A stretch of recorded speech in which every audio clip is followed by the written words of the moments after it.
Right on top of this edition of India Tonight, we're talking about Donald Trump facing possible imprisonment. He's set to reach New York and he's going to face criminal charges in a Manhattan court. Authorities in New York are preparing themselves. They're fearing protests and possible violence too. Remember, Trump has been indicted by a grand jury. This has happened last week in a hush money payments case.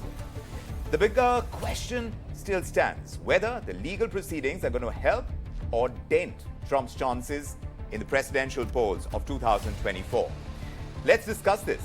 Mr. Shalabh Kumar is founder of Republican Hindu Coalition, and he's also a part of ABG Advanced Technologies. He's joining us on this edition of India Tonight.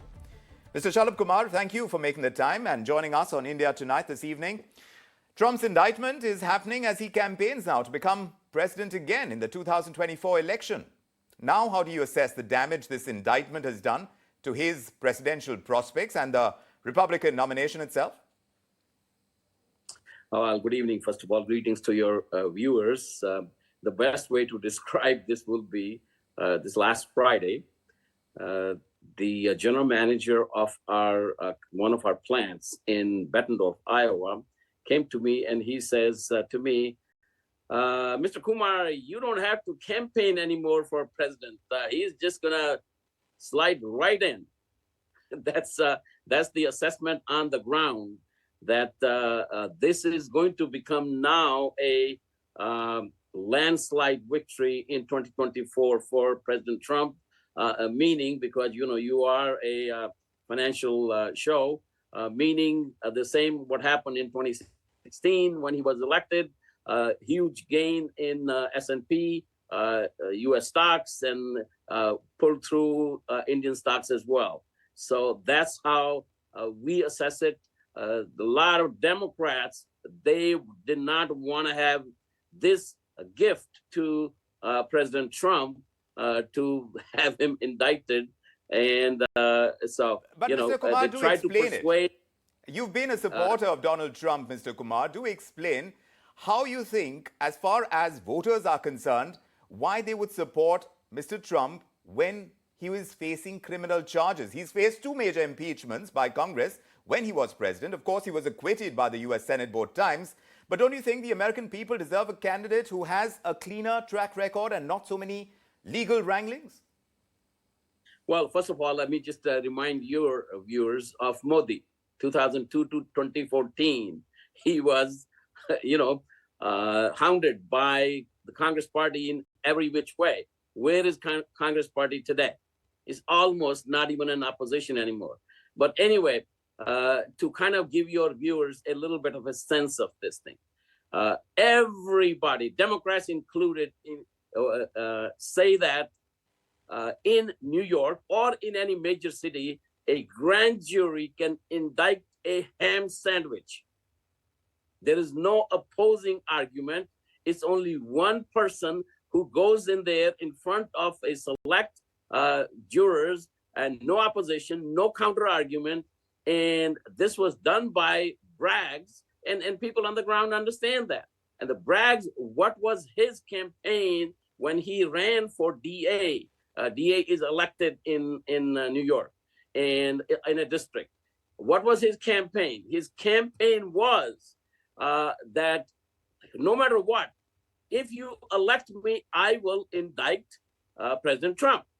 So what it is a instead of the justice system, which is in the first world, second world, that's how it goes. If you have a crime, you find what a law applies, and then whether the crime got committed or not. Here is opposite. Every Republican, all his opponents also in the primary race have acknowledged that here what happened is that they first found the target. First find a target, then find a grand jury which could indict a ham sandwich to find a crime. On a legal basis, this is so off base, trying to merge all kinds of statutes. Also, the history of this is this Braggs, DA Braggs. First, he tried himself, DOJ, federal government, under Biden Kumar. tried to indict him. Certainly. They decided there's no case. Right. And then Bragg himself, first when he got elected, Yes. and he said there is no case. Yes. But if, as far as his possible criminal charges sticking, Mr. Kumar, if that happens, then what?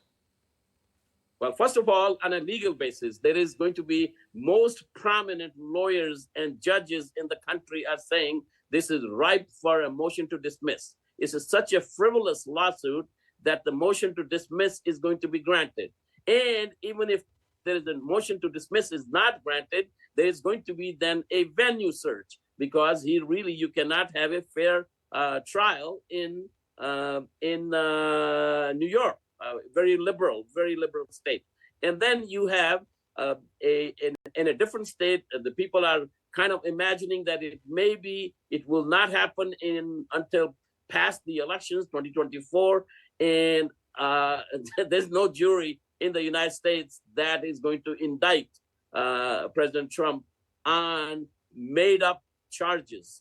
You have to go back and look at what the charges are. And these are all made up charges. First of all, having hush money, even if it was true, paid is not a crime in the United States. So they are trying to, make up some charges which can possibly stick. You had Stormy Daniels, who had given a statement, a confirmation that there was no affair. Mike Cohen, the principal witness now in this case, who has been charged himself, who has spent time in jail. He had made open statement and under oath of perjury, he had declared that there was no affair, there was no hush payment.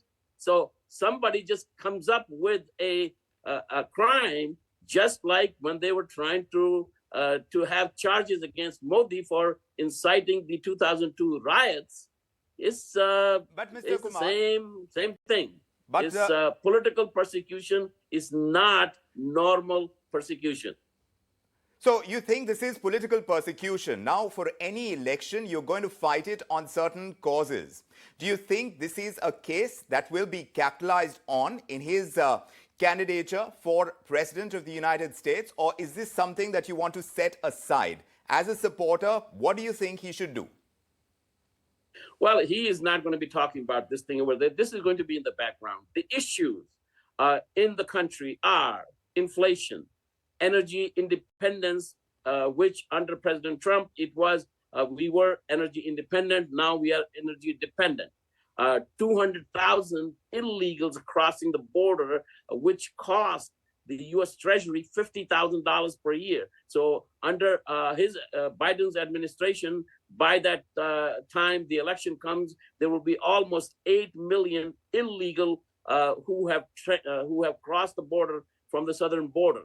Okay, so economy and illegal border crossing, energy independence, some of the main issues. And everybody knows that Americans vote on pocketbook issues, and pocketbook issues are extremely strong for President Trump.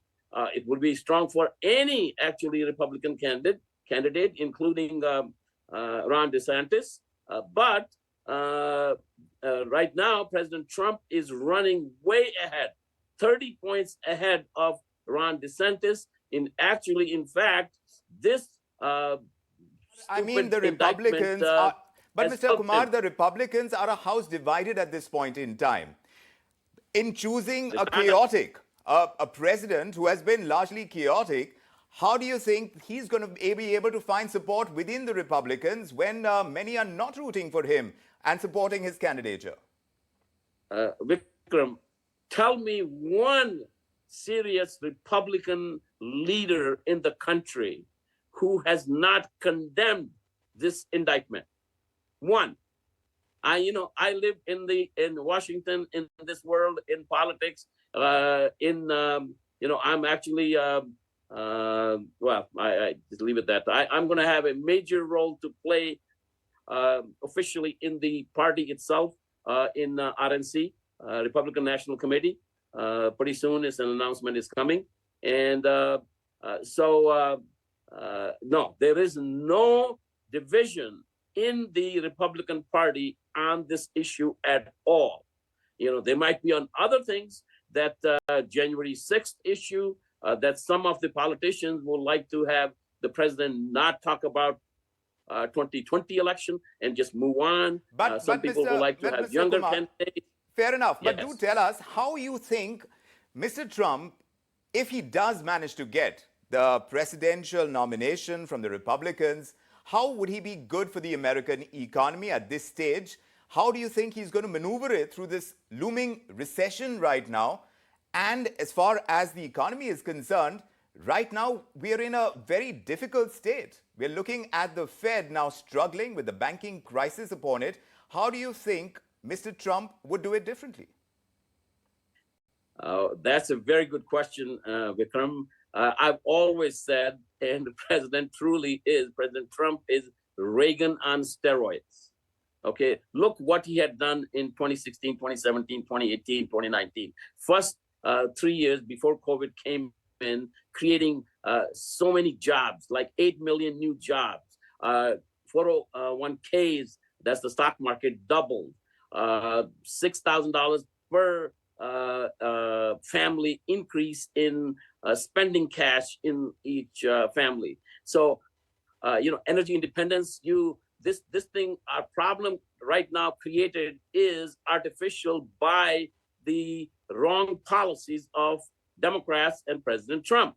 So wrong policies of President Biden and Democrats. So first of all, what you do is you unleash oil production immediately. All the leases which have been banned, now they get on. Now soon, then the inflation comes down. Oil prices can come down to almost like between $30 to $40 a barrel. It used to be under president below $40 a barrel. Now it's ratcheted up to $80 a barrel. And we know that the oil has a major effect on transportation, and that has a major effect on inflation. So then you get the inflation under control. When you produce a lot more, obviously, the basics of economics, how the inflation, if you have too much money chasing too few goods, that causes inflation. And if you have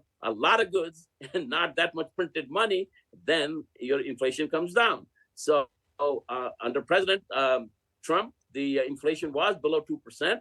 And it will take maybe not more than 6 months after he becomes the 47th president of the United States, the inflation will come down below 2%. GDP is going to start growing at a 4 to 5% rate.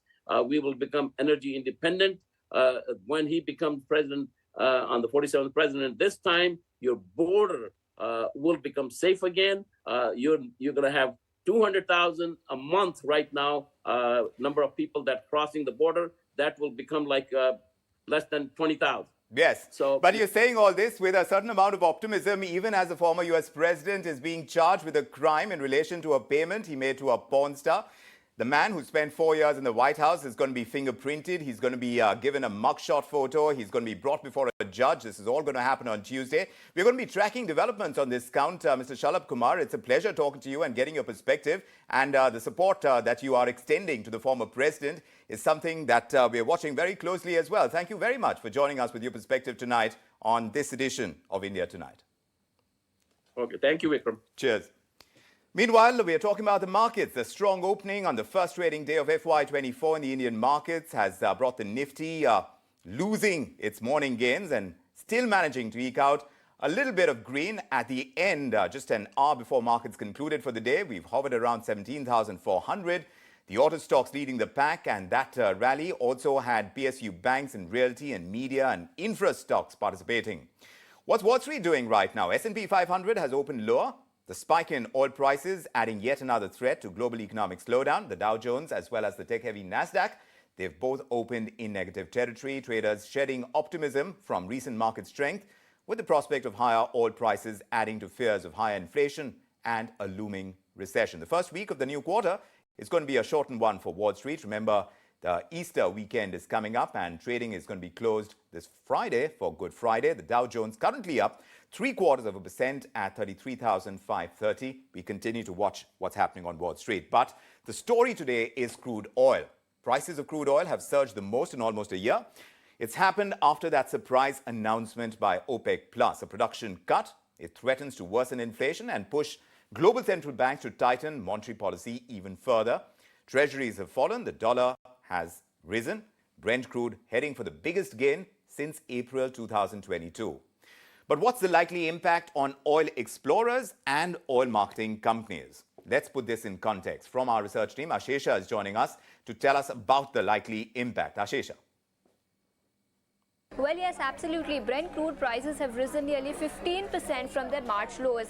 In fact, after falling below that $75 per barrel mark, they've started rising yet again. In fact, they're now at about $83, $85 per barrel mark. Why is that? Saudi Arabia and some other oil-producing OPEC plus countries have announced output cut, and that is the primary reason oil prices have started rising yet again in the international market. Let's now understand the kind of impact surge in global crude oil prices has on individual sectors and companies back home in India. First up, we will talk about oil explorers, the likes of ONGC, Oil India, Vedanta and HOEC. These companies have positive impact, and that is because higher crude oil prices means higher earnings for these companies.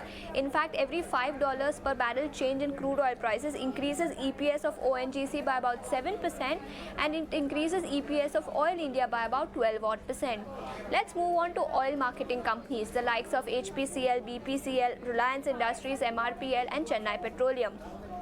For these kind of companies, the impact is rather mixed, and that is because marketing margins reduce as crude oil prices gain. Meanwhile, inventory gains is what these companies register because of surge in crude oil prices, and hence these companies register mixed moves on account of the change in crude oil prices. In fact, every $1 per barrel change in increase in crude oil prices impacts petrol and diesel margins of these companies by about 40 paise per litre.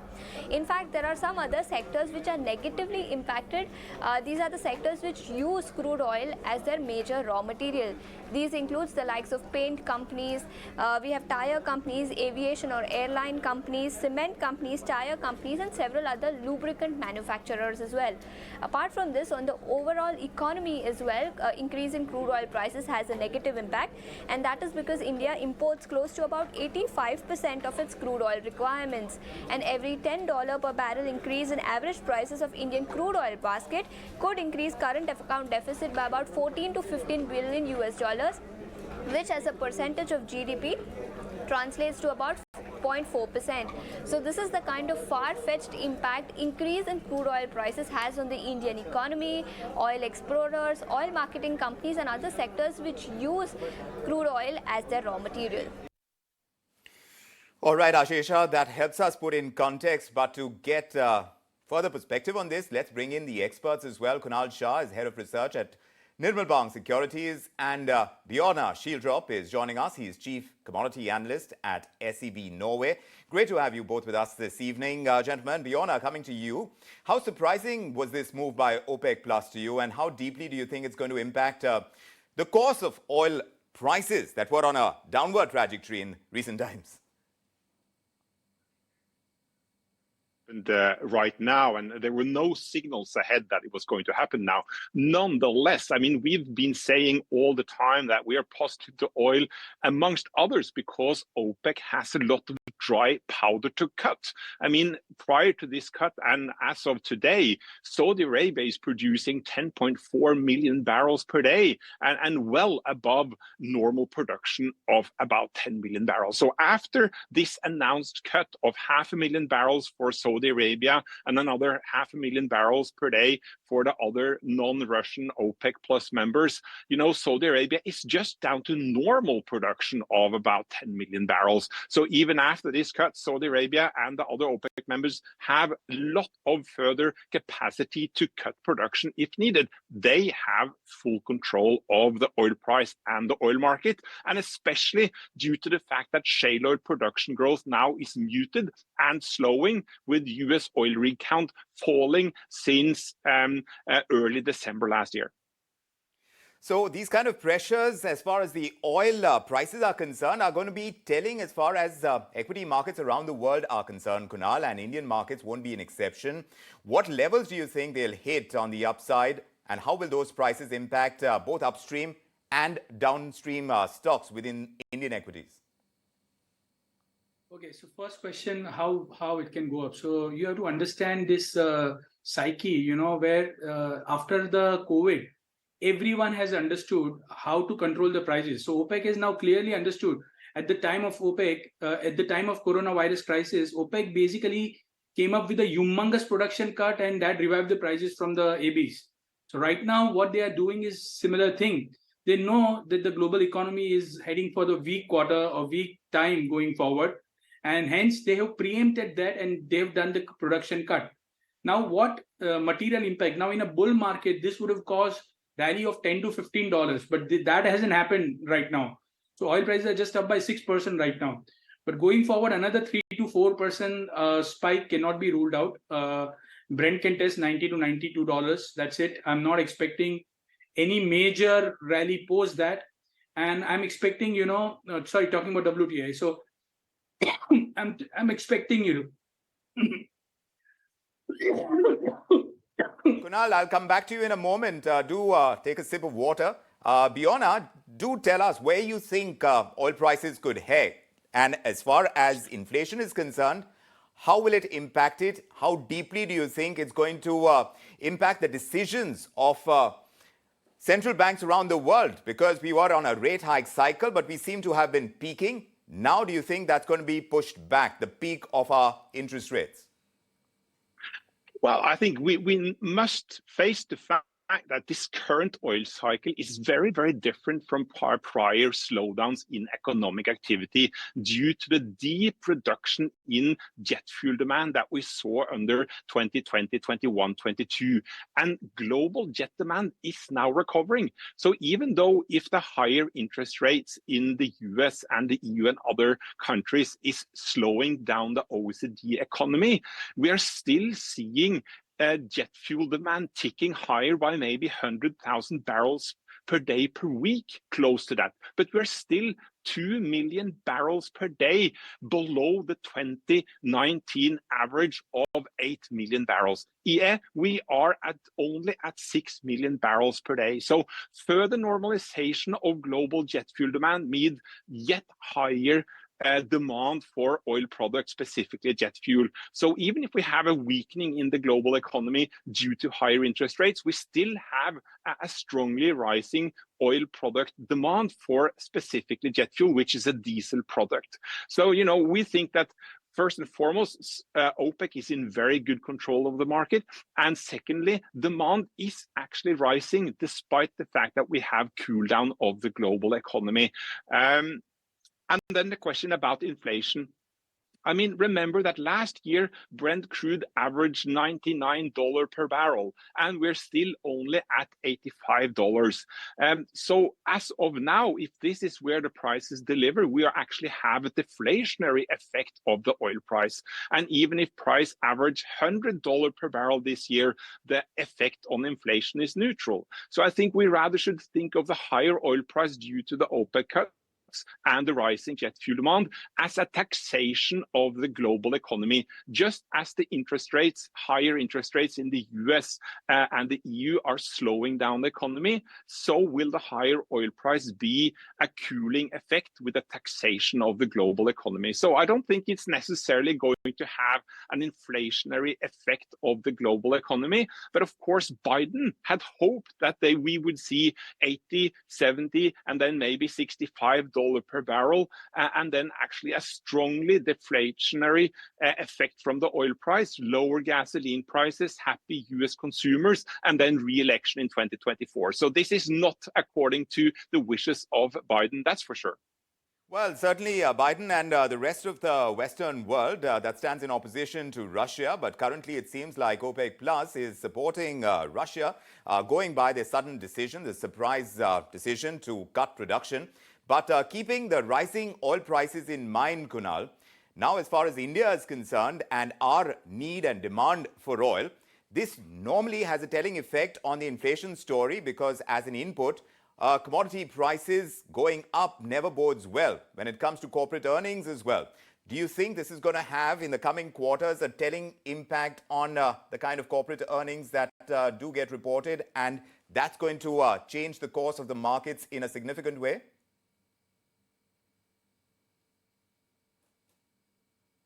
Kunal, you may want to unmute yourself. Yeah, sorry, Vikram. Sure. I don't think so. It's going to have any significant impact. This is like a sort of scenario, Cold War sort of scenario where the West is trying to bring down the inflation, and Russia and OPEC plus Saudi Arabia used to be US ally, which no longer be a strong US ally right now. And if you see what is happening is at the time when the inflation is about to drop, okay, at that time we are seeing the major production cut. So this is a big divergence in terms of the policy of the Russia and oil producers and the West. The West are facing the brunt of inflation, and the OPEC plus is saying we don't care about it. But the fact remains is why this is happening is that going forward, there is expectation of the weakness, economic weakness, because the rates have moved up from 0 to 5%. So the things are not going to be as rosy as it seems right now going forward as we progress.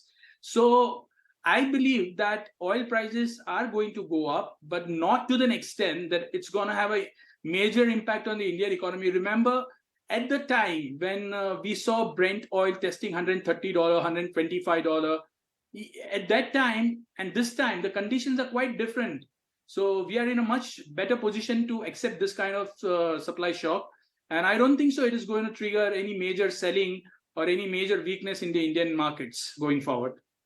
We'll continue to track the markets. The impact of rising crude oil prices, as sudden as it is, but and for that, of course, we'll always have our experts.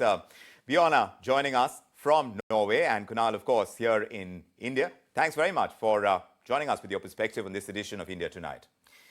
Meanwhile, turning our attention to JNPT, the Jawaharlal Nehru Port Trust has managed to increase the port's capacity by almost 20 million TEUs. That's 20-foot equivalent. It's a unit. It has been done with the help of their public-private partnership. It has managed now to leverage the benefits from private players to help the business over at JNPT. So we had a chance to speak to the chairman of the Jawaharlal Nehru Port Authority, Sanjay Sethi. He was in conversation with my colleague Ankur Mishra about their internal targets as well, what they're looking like right now. Here's an excerpt of that discussion. We've managed to do 6.05 million TEUs, which has been our record. And it also shows a good growth of about 6.5% over the last year. One reason definitely is that till a few years back, we had not expanded our capacities. So now that we have more capacity at the port, almost increased by 2.5 million TEUs, it means that it does not is not considered as a congested port, so we can handle more. But the second reason definitely is that the path of public-private partnership that we've taken, it means that all these private operators who can leverage their position better with shipping lines and all other stakeholders to get more traffic is already showing. Right. Now talking about public-private partnership and the internal targets which you may have taken for yourself for the next year, what are those and what will be the enablers for that? The private operator that came in place of the JNPCT, they started handling only in mid-February. So in that sense, the real results for them will show in the next year. And we are very hopeful that this growth will be at least 2% more than what we've done this year. So that's the word that we got about what lies ahead for Jawaharlal Nehru Port Trust. Then we are turning our attention to the automotive world, where sales numbers have been coming in. And for the month of March, it looks like a pretty mixed bag. The country's largest passenger vehicle maker, Maruti Suzuki, has reported the highest ever total sales for the financial year 2022-23. In fact, my colleague Srishti is here. She's going to walk us through these numbers that have come in for the month of March. Srishti, how are they looking on the automotive front as far as the sales numbers go? Because things are likely to change going ahead and prices are moving up. So do tell us how these manufacturers in the automotive world have done in the month of March. Well, yes, absolutely. So the financial year end did bring some cheer to all of these auto names, and especially from the likes of commercial vehicle, where we were expecting the sales to be holding up. And despite all of those macro headwinds, what we were expecting for commercial vehicle plays two factors at play. Firstly, the underlying volume was still quite strong, and the other big reason is that going ahead in the month of April, starting today, all these companies have actually hiked their prices. So because of that, the pre-buying was one of the factors that supported the March sales data this time around. And not just that, all these companies from the commercial vehicle pack, from the likes of Ashok Leyland, Eicher Motors VCV, as well as Tata Motors commercial vehicle, have surprised on to the number front, beating the estimates for Eicher Motors as well as Tata Motors, Ashok Leyland. All these companies have posted a gains of over 30% on a month-on-month basis. That's the growth number I'm talking about. From the two-wheeler pack, a great recovery is what we have witnessed from the domestic plays of TVS Motors as well as Hero MotoCorp.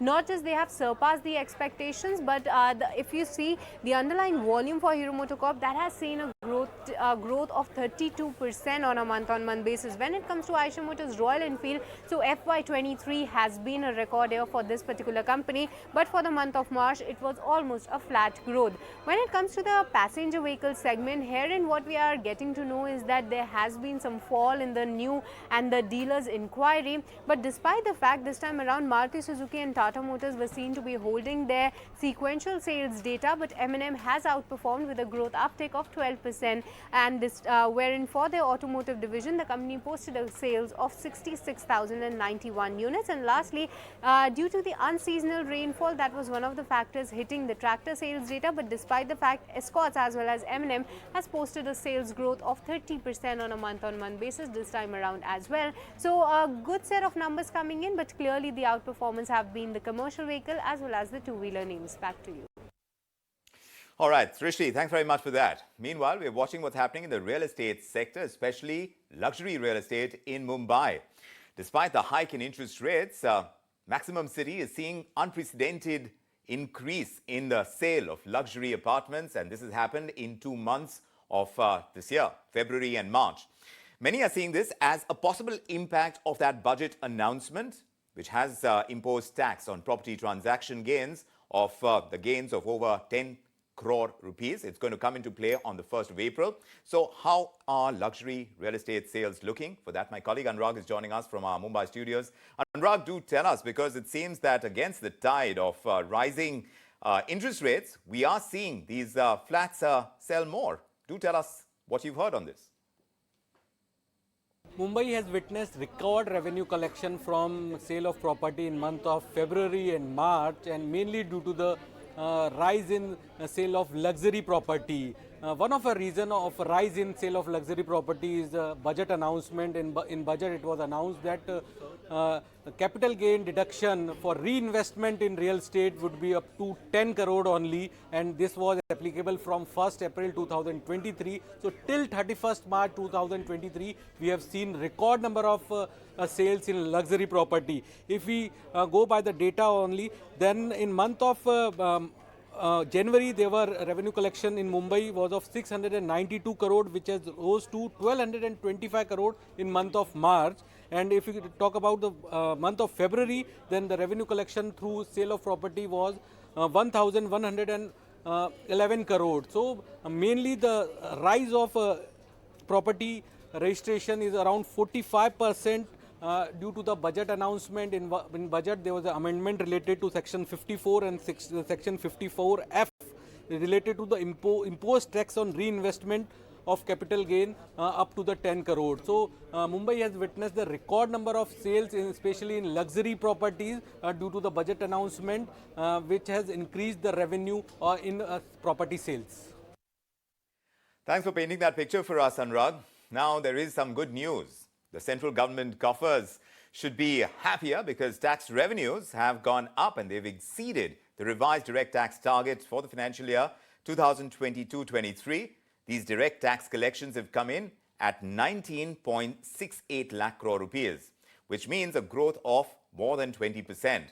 And the net direct tax collections, that number now stands at 16.61 lakh rupees. Meanwhile, my colleague Prakash is here and he's going to walk us through how this tax mop-up is going to be good for government coffers, because we've seen a consistent rise, haven't we, Prakash? See, the Finance Ministry has come out with the provisional direct tax collection number for the financial year 2023. As per the Finance Ministry's statement, direct tax collection number for the financial year 2023 exceeding the budget estimate by rupees 2.41 lakh crore, which shows 16.97% growth. When it comes to revised estimate, it shows 0.69% growth as per revised estimate. When it comes to gross direct tax collection number for the financial year 2023, this provisional number shows it stands at 19.68 lakh crore, registering a growth of 20.33%. When it comes to net direct tax collection number for the financial year 2023, it stands at 16.61 lakh crore with growth of 17.63%. When it comes to a refund that has been issued by the Income Tax Department, it shows 3.07 lakh crore in the financial year 2023. Gross corporate tax collection in the financial year 2023 registered at 10.04 lakh crore with a growth of 16.91%. When it comes to gross personal income tax collection, these are the provisional number including STT in financial year 2023 that stands at 9.60 lakhs crore with growth of 14.33%. And I would also like to remind you the budgetary estimate for direct tax collection for the financial year 2023 was rupees 14.20 lakhs crore, and it was rupees 16.50 lakh crore for as per the revised estimate. So all in all, it shows a strong growth in economic activities coupled with higher income by individual taxpayers. Yes, Prakash, it does point in that kind of direction. Of course, the numbers were too many, but the larger takeaway is that tax collections for the government are rising from taxpayers. Are they able to increase the tax net? Now, that remains to be seen. We take a small break now on this edition of India Tonight. When we return, we talk about Italy and its far-right government, because now the Italian government is banning the use of English for official communication, and fines can go all the way up to 100,000 euros. Why exactly?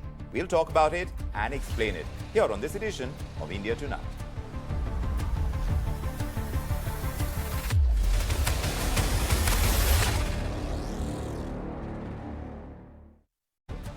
You're joining us on India Tonight. This is Monday, and of course we have a truncated week. Good Friday, of course, on Friday. And tomorrow is Mahavir Jayanti, so yes, a truncated week. But now let's talk about the world of startups. From 1-minute fame to a multi-million-dollar startup. We're talking about Nas Daily. It has certainly come a long way. We got a conversation going with Nasir Yassin, who is the CEO and founder of Nas Company, to find out how he started that journey of his, now that has built a 60 million follower base. It's a pretty strong community. Here's an excerpt of that conversation we had with him. I wanted to make videos, and I think videos are the future. Social media is the future, and I decided to take a bet on videos on social media. And I started this exactly 7 years ago, and I'm very lucky to have millions of people that follow and watch the content and use the products that we build.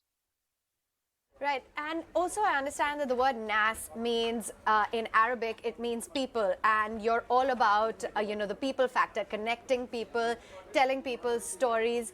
How did that name come about, and what was it like starting off your journey? Because I assume there were a lot of failures on the way. It wasn't smooth sailing. No, none of this stuff is smooth sailing, as you know very well. So a lot of the content that we make is centered around telling the story of interesting humans, because nobody else would tell that story. And so, we think there's a million humans that need to be, be empowered and have their voice amplified. But, ET Now can only make 10, and Nas Daily can make, let's say, 10. But, we need many more media organizations to share more stories about people, inspiring people around the world. It took roughly a year for Nas Daily to succeed. So 300 or 270 days of lots of failures, 270 failures until Nas Daily got some success. And it gets harder every day. it never gets easier.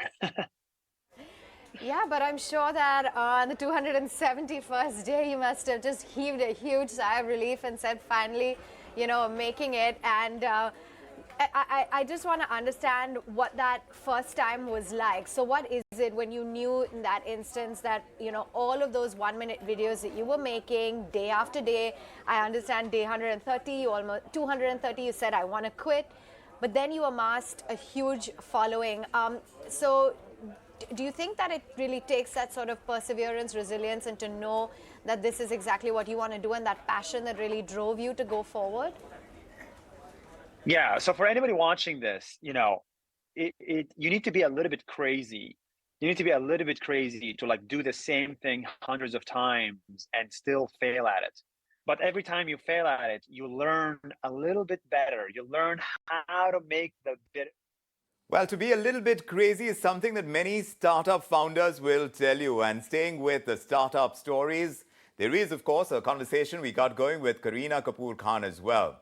This is where she was talking about how she spent her first check and what her plans are to build her own startup as well. In fact, this was a conversation where Kareena was with Lakshita Govil, who's the founder CEO of Fizzy Goblet. This was at the launch of the brand's spring collection. Here's an excerpt.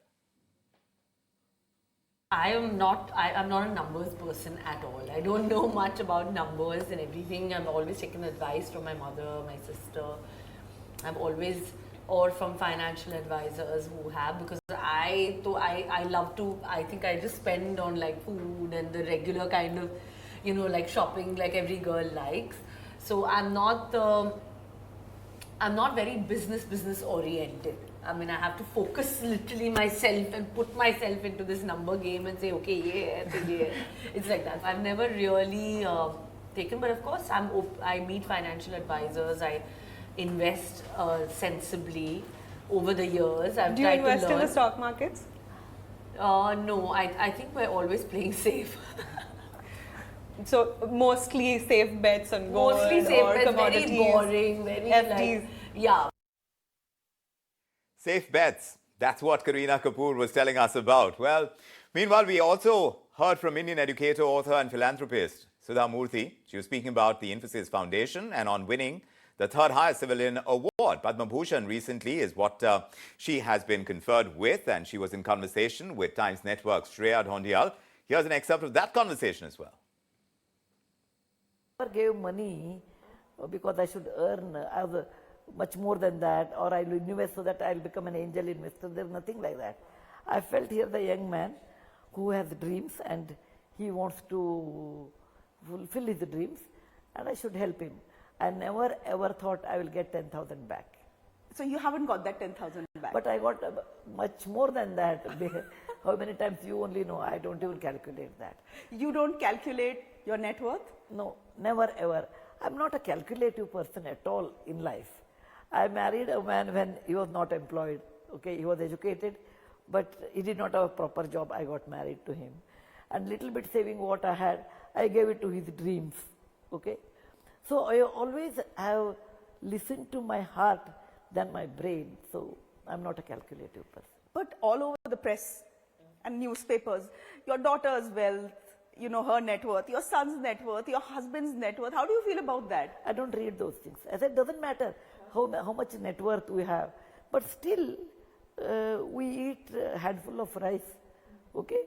We live in the same way. It has not affected me in my personal life. Not much at all. Press duty or the economic times or papers duties to write, let them write. But I worry about it. I don't worry about it. How does it matter? So it is there. Your life is same, and I don't come from a rich family. I come from a middle class family. So for me, the most important is books, people, my work.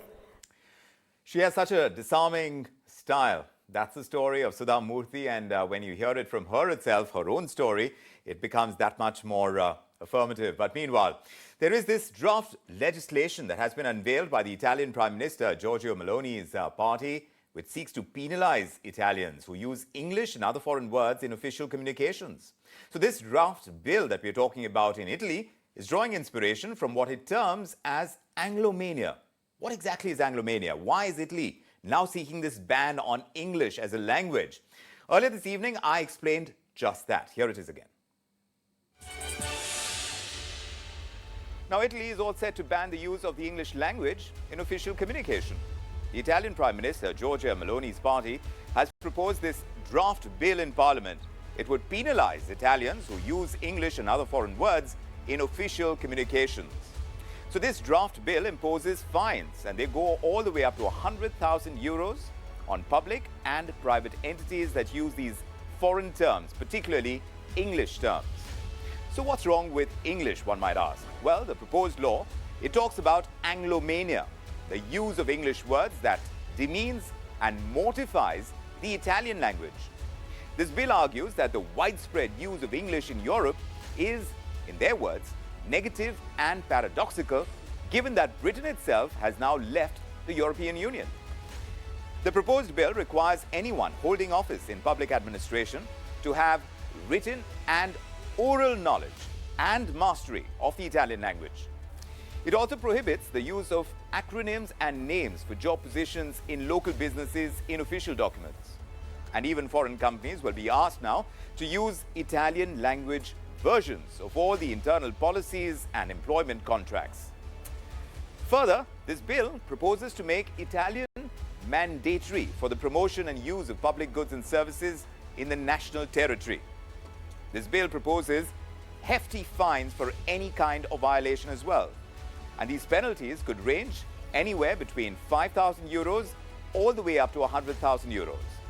There is also a proposal to set up a committee under the Culture Ministry that would be tasked to promote the correct use of the Italian language and its pronunciation as well.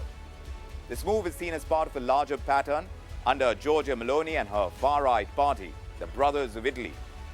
This move comes barely a day after Italy became the first Western country to block ChatGPT over data privacy concerns. And not just that, Giorgia Meloni's government has also introduced a law to ban synthetic or cell-based cuisines to safeguard Italian cuisine. Well, what happens next in Italy is anyone's guess, but by the looks of it, Italy seems to be part of this growing trend of protectionism that we see the world over, in different forms, of course. Now, what form it takes in Italy going ahead, and even other countries, now that's an interesting space to watch.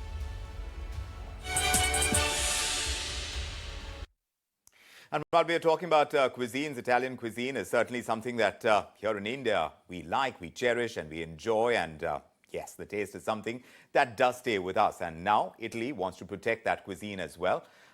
That's what came through. But now that summers are here, it means it's time to bask in the sun, gorge on delicious meals, sip on chilled drinks, and soak in scenic views as well. So my colleague here at ET Now, Aishwarya Patil, has put together this report on how this summer is going to turn out, rather special for the hospitality sector. Here it is.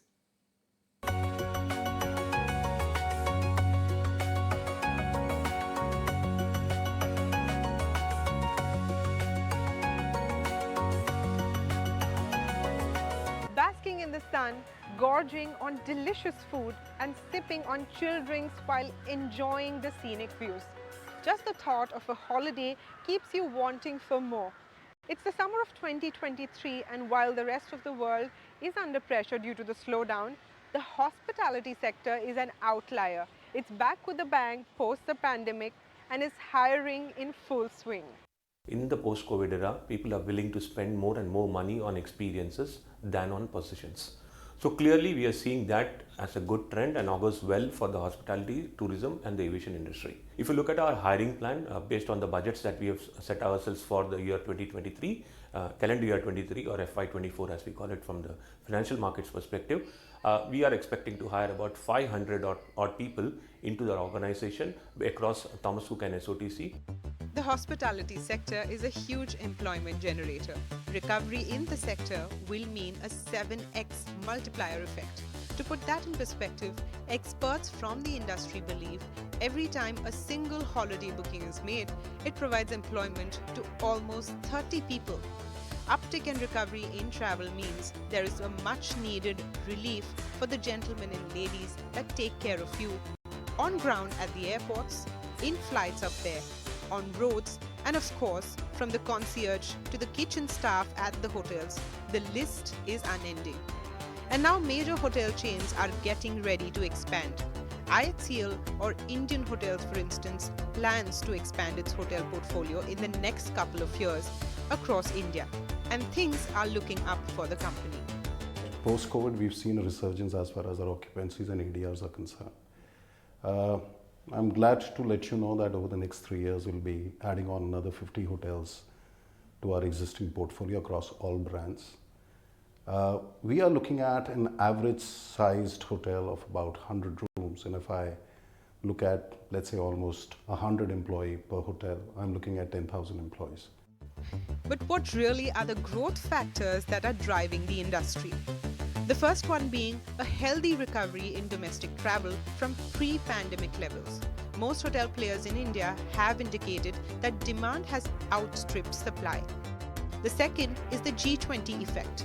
India assumed the G20 presidency from December 2022, which lasts until the end of 2023, which means more inbound travel, more foreign tourists, and certainly a golden ticket for the travel and tourism sector. And finally, to top it all, we have a sport that not only binds India together, but also gives a boost to the hospitality sector.